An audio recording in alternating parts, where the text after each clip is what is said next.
So,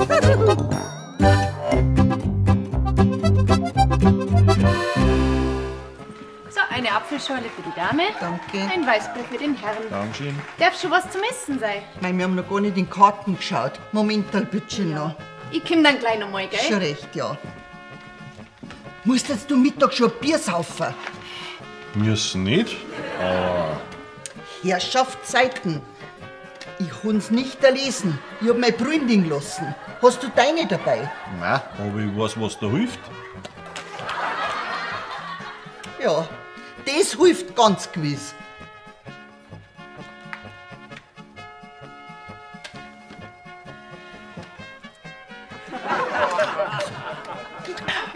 Jetzt tu mal her.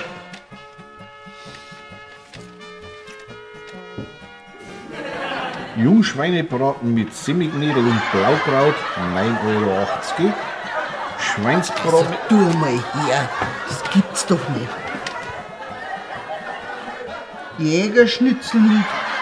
Ja, das funktioniert ja tatsächlich. Jetzt sag du nur einmal, Biersaufen macht blöd.